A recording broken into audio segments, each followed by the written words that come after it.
Bonjour à tous, bienvenue si vous nous rejoignez sur Radio France Internationale. Il est 18h à Paris, 16h temps universel. Le journal en français facile. Paul Lancin-Spinelli. Au sommaire de cette édition, la pression franco-allemande sur la Russie pour mettre un terme à son invasion de l'Ukraine. Emmanuel Macron et le chancelier allemand Friedrich Merz menacent Moscou de nouvelles sanctions si Vladimir Poutine ne rencontre pas Volodymyr Zelensky rapidement. L'ONU dénonce l'utilisation massive de la peine de mort en Iran depuis le début de l'année. Au moins 840 personnes ont été exécutées dans la République islamique. Nous reviendrons aussi sur ce drame survenu au large de la Mauritanie, ce naufrage d'un bateau de migrants il y a plus de 48 heures. Le bilan continue de gonfler, d'augmenter, au moins 69 morts. Les secouristes continuent leurs recherches. Et puis c'est une catastrophe naturelle qui avait traumatisé le sud-est des États-Unis il y a 20 ans tout juste.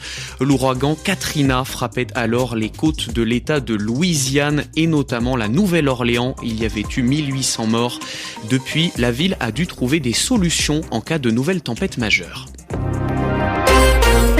La France et l'Allemagne sur la même ligne pour forcer la Russie à négocier la paix avec l'Ukraine. Les deux voisins européens organisaient un conseil des ministres commun aujourd'hui dans le sud de la France.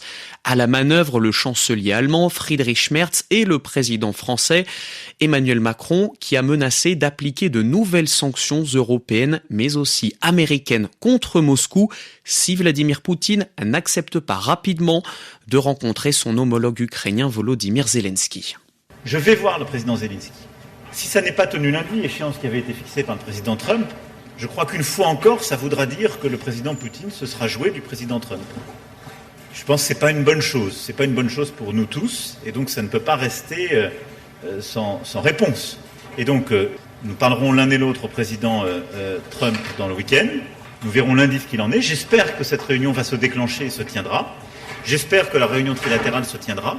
Si nous devions constater la semaine prochaine qu'une fois encore, après des mois de promesses non tenues, ça n'était pas le cas, nous plaiderons très clairement pour que des sanctions primaires et secondaires soient prises qui contraignent davantage la Russie et la conduisent à revenir autour de la table des discussions.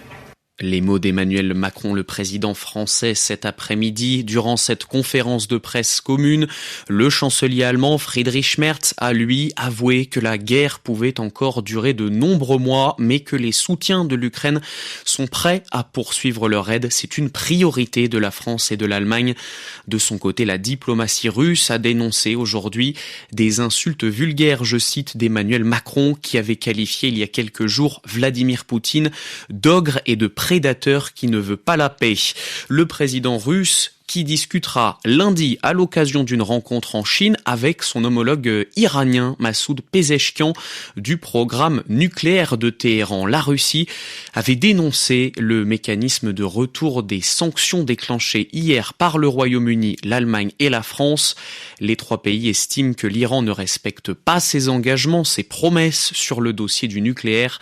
Téhéran a donc 30 jours désormais pour faire des rectifications, des modifications.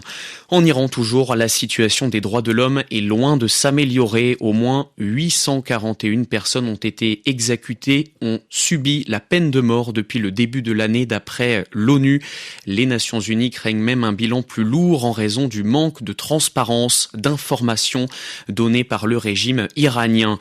Au Moyen-Orient toujours, le Hamas a salué la décision turque aujourd'hui de fermer ses ports et son espace aérien aux navires et aux avions militaires et officiels d'Israël.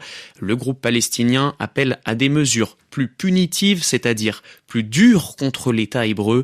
Ce matin, l'armée israélienne avait déclaré avoir ramené en Israël les corps de 2 otages retenus par le Hamas et a qualifié la ville de Gaza au nord de l'enclave palestinienne de zone de combat dangereuse. Au large de la Mauritanie, à présent, le naufrage d'une embarcation a fait au moins 69 morts selon le dernier bilan des gardes-côtes mauritaniens. Ce navire transportant des migrants migrant de Gambie vers les îles espagnoles des Canaries avait chaviré, c'était dans la nuit de mardi à mercredi au large de Tanit en Mauritanie. Léa Lisa Vesterov, on vous retrouve en direct de Dakar. Vous suivez ce dossier pour Radio France Internationale. Plus de 48 heures après ce nouveau drame, donc, une centaine de passagers sont toujours portés disparus et les recherches se poursuivent.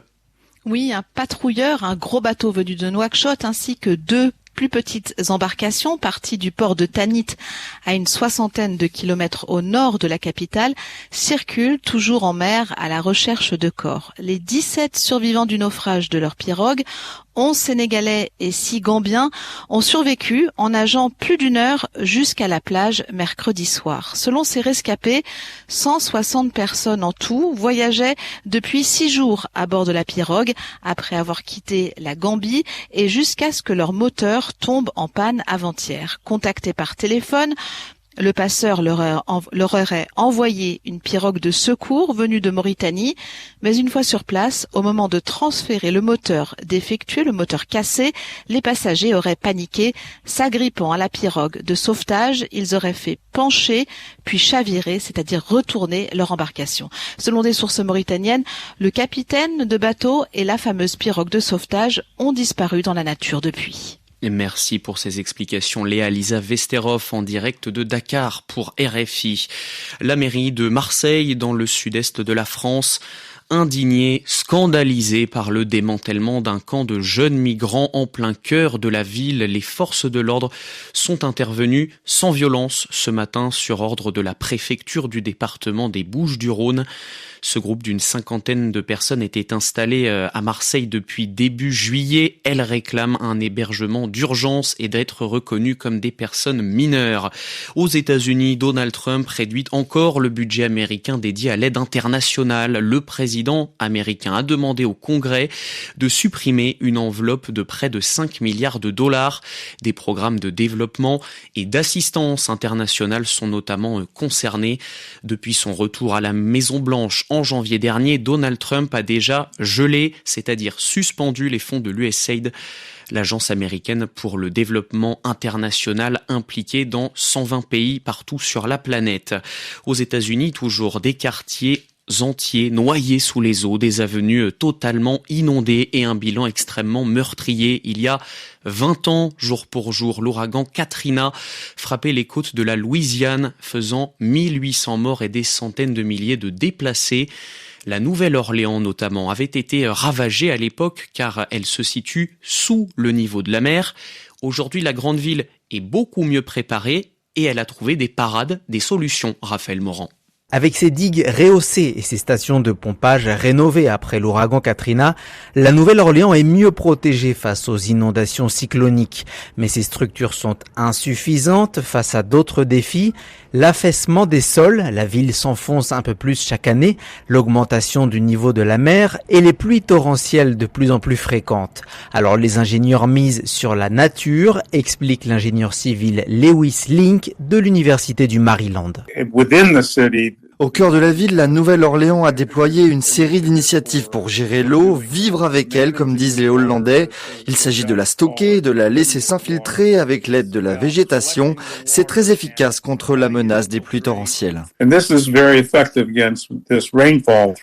La ville a par exemple recouvert certaines rues d'un revêtement poreux qui laisse l'eau s'infiltrer dans le sol. Elle a construit un réseau de 8 parcs éponges capables de stocker l'équivalent de plusieurs piscines olympiques. Et sur les zones côtières, la restauration de la végétation des marais vise à atténuer les vagues de submersion en cas d'ouragan. Des blocs de béton sont également installés pour favoriser la formation de récifs naturels colonisés par les huîtres ou la végétation aquatique, là aussi pour limiter la force des vagues. Explication de Raphaël Morand. Et puis du football pour refermer cette édition avec cette question qui montera sur le podium du championnat d'Afrique des Nations. Le match pour la 3e place se déroule en ce moment à Kampala, en Ouganda, entre le Sénégal et le Soudan. Le score 1-0 pour les Soudanais. On joue la 49e minute. La grande finale est prévue demain entre le Maroc et Madagascar. Coup d'envoi à 15h TU. Merci d'avoir écouté ce journal en français facile. Vous pouvez le réécouter quand vous voulez avec sa version écrite en ligne. Ça sera disponible dès ce soir sur notre site françaisfacile.rfi.fr. Il est 18h10 à Paris, 16h10 temps universel.